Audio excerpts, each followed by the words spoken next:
Jasmine.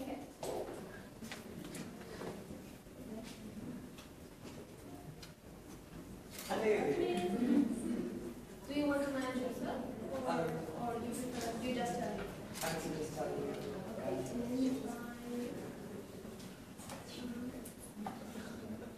Here.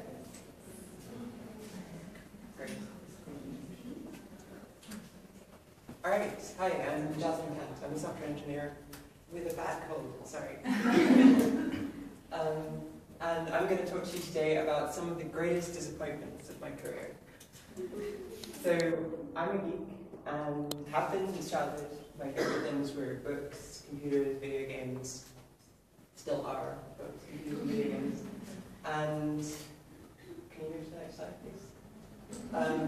One day I remember discovering this thing in a magazine or something called Virtuality. And it promised to be the most realistic, immersive 3D world, and all you had to do was go to London to the Trocadero Centre to try this thing out. And I was so excited, I ran to my parents and like, please, I have to do this.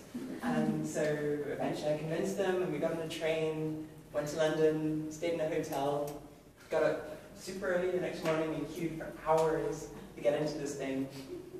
Eventually got there, and it was so bad.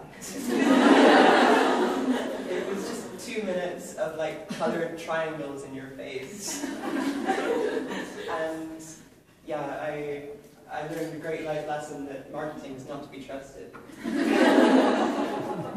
then fast forward through the rest of my education, I studied maths and computer science. Can you move that next, please? And I got hired by Sega, and this was totally awesome. They're one of my favorite companies, and on the first day I arrived, they'd just taken shipment of the PlayStation 3 development kits, and this was a couple of years before the PlayStation 3 shipped, so this was really exciting. It had the cell CPU architecture and all kinds of fun hardware to play with. And the first thing I did was work on a graphics technical demo. I did some artists had created this tropical paradise with like palm trees and sky that was the color of emeralds, very Sega. And I did the water. I did an ocean rendering shader which had like nice waves and refraction and like nice interfacing with the beach and all this stuff. And I was so proud of it. And then a few weeks later, the head honchos from Sega Japan came around and they showed them all the demos, and afterwards I was told that one of them, I'm not sure which one, but someone very high up said the water was the best they'd ever seen. I was so happy, and I clung to this praise for the rest of my time at Sega, which was about 2 years. But as the ship date for Sega Rally Reaver got closer and closer, and we had to optimize more and more, put more processing time into the cars and the track, and stuff that actually matters for a racing game.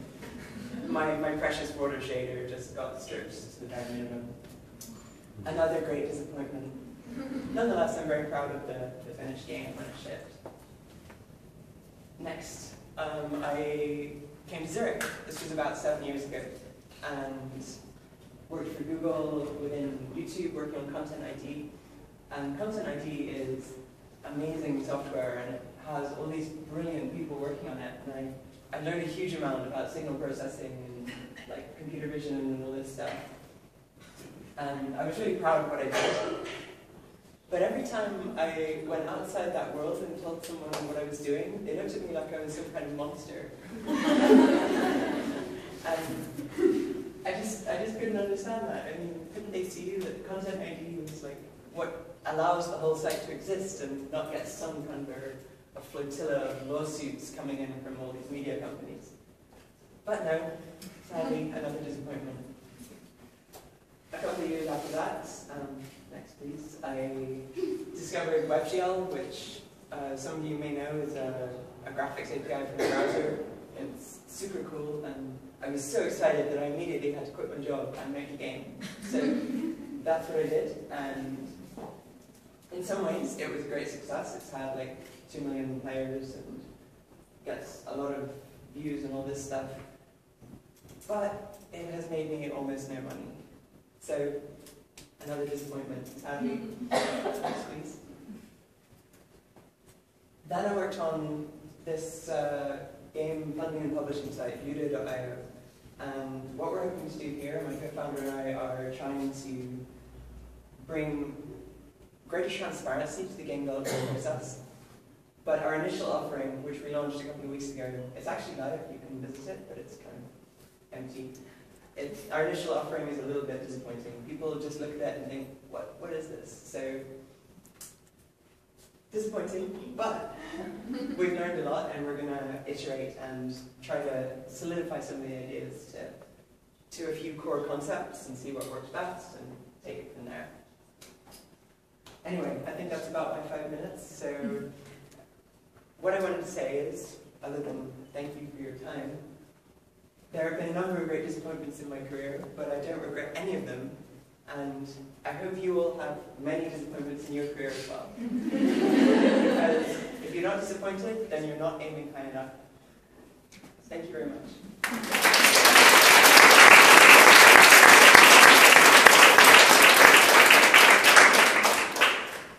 Any questions? It was basically my CV, so that's not super interesting. Yes? Since you're really into games, why did you leave Sega and go to YouTube? They offered me 2.5 times as much salary.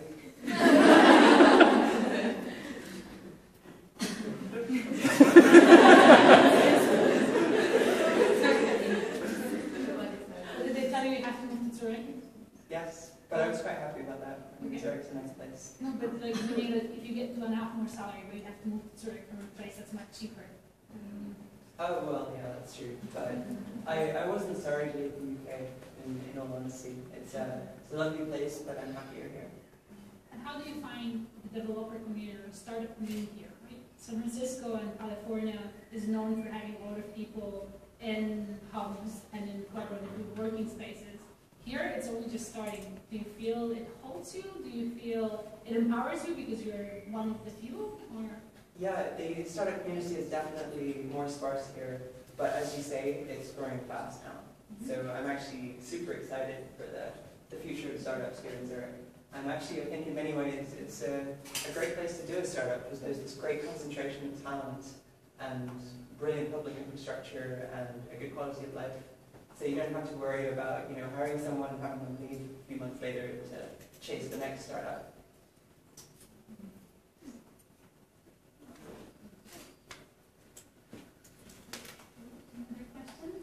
What's your ideal working life?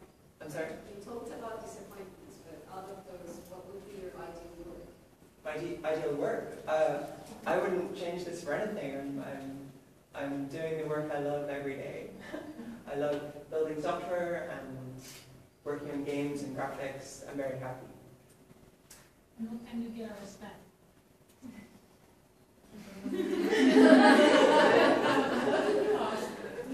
Usually about 8:30, I guess. Okay. Which of these disappointments is your favorite, or which brought you the most? My favorite disappointment.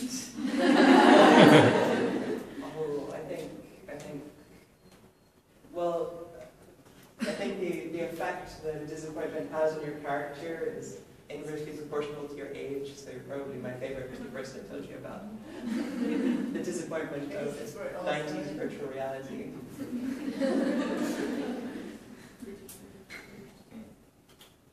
Okay, thank you. Okay. Alright, thank you very much.